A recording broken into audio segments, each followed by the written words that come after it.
Hey, Paul Ambrose here, and today I'm gonna tell you guys something. So I like myself a lot of Pokemon. I like Pokemon. I even got the shirt. Keep calm, Snorlax. He's snarling the Snorlax. But I'm not talking about my shirt today, even though it's all soft and it's black, and I like the joke on it. But I'm talking about creepypastas, and just in case anyone out there doesn't know what a creepypasta is, it's an internet story that's meant to be creepy. Well, sometimes they succeed with this, and you can get creepy stories on the internet that are pretty creepy. Sometimes they don't, and you get stuff like Lavender Town Syndrome, which, again, if you guys haven't heard about this, wow, because it's everywhere. And also, I will explain it. It's basically saying that in Japan, when Pokemon came out, there were all these high frequencies in the Lavender Town song, in the original Red and Green, that caused kids to kill themselves. I'm going to explain, if you don't already know, how stupid this is, and then I'm going to hope that today I get to talk about some other horrible creepypastas, because a lot of them suck, and I want to just talk about them a lot today, because, you know, I'm Paul Ambrose, and I like Pokemon. Throughout this video, I will be playing the original Lavender Town song from Red and Green, just as a reference point, so that you can decide if any of this is actually legit, which it isn't, I can guarantee, but you can decide if this is legit by listening to it and coming to a better conclusion. Lavender Town Syndrome. This is the main reason I decided to do this video in the first place. This one is so stupid, I just can't pass up something like this.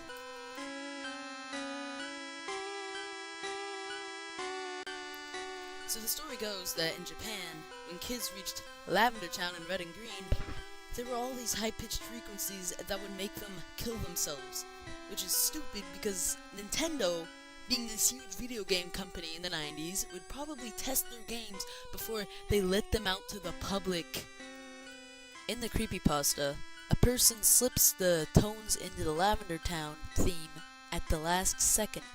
But why would he choose Lavender Town? I mean, if I knew that there was a place in Pokemon that was causing people to kill themselves, the first place I'm gonna look is Lavender Town, you know, the place where things die and is really dark. But he should have put them in a random town like a Viridian City, then I would not have been able to guess it immediately. But no, he chose Lavender Town. This is just further proof that this creepypasta is just a bunch of creepy crap. They chose Lavender Town because Lavender Town is the creepy place in Pokemon that everyone remembers.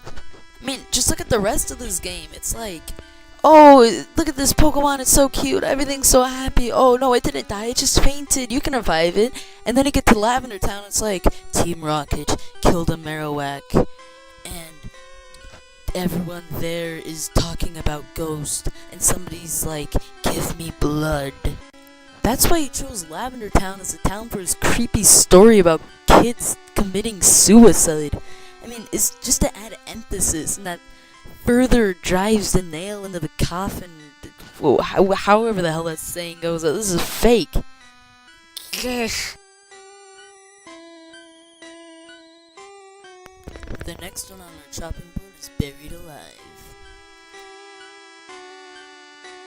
According to this creepypasta, Buried Alive is supposed to be the original boss for Lavender Town.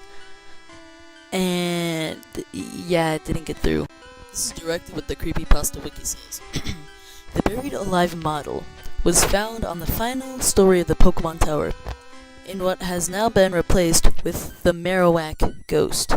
According to the scripts assigned to it, the Buried Alive model was intended to be the boss of the tower. Once reaching the top floor, the following conversation would have taken place. Buried alive, you're here. I'm trapped. And I'm lonely, so very lonely. won't you join me? Yeah, because, I mean, I could totally see Pokemon saying that.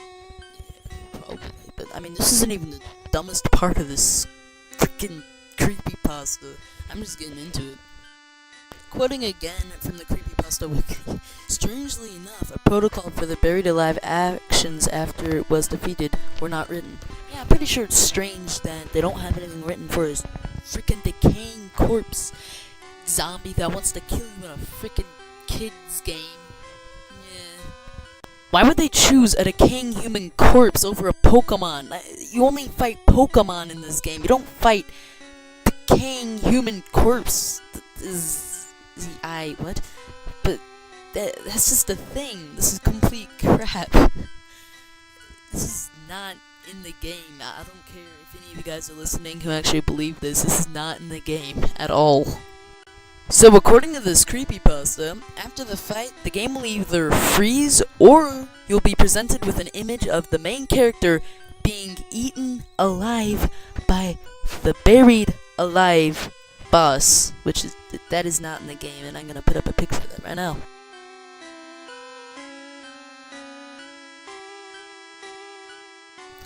And last and least, we got the missing frequencies. So the story goes that a guy put some missing frequencies into the original Lavender Town themes that the Game Boy couldn't handle, and then put that onto his spectrogram and got the ghost sprite and the unknown letters that say leave now.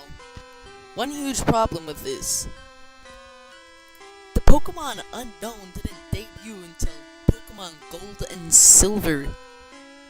So that would make it completely unreasonable for this guy to put these freaking letters into his spectrogram when no one would get it until 2000. But let's say that he did it. Let's say that he did it anyways, and because there were Pokemon that were made in theory, but never got to be in the original game because they only selected 150, maybe this was one of the Pokemon, and he just liked the design and he decided to do that for his creepy thing that he was doing with Lavender Town. Let's just say that he did that. I don't think that this is the actual picture that would come up for a song as smoothly made as Lavender Town at all. Even if you added in missing frequencies, would sound completely off kilter. Yeah, so I hope I enlightened some of you with these creepypasta stories and with how stupid they are, and I hope at least some of you got a kick out of it. It's kind of fun to look at these dumb stories and just kind of pick on them because they make no sense at all. Maybe you didn't like this video, but I liked making it a lot. So, yeah. Woo. Paul and Bros signing out.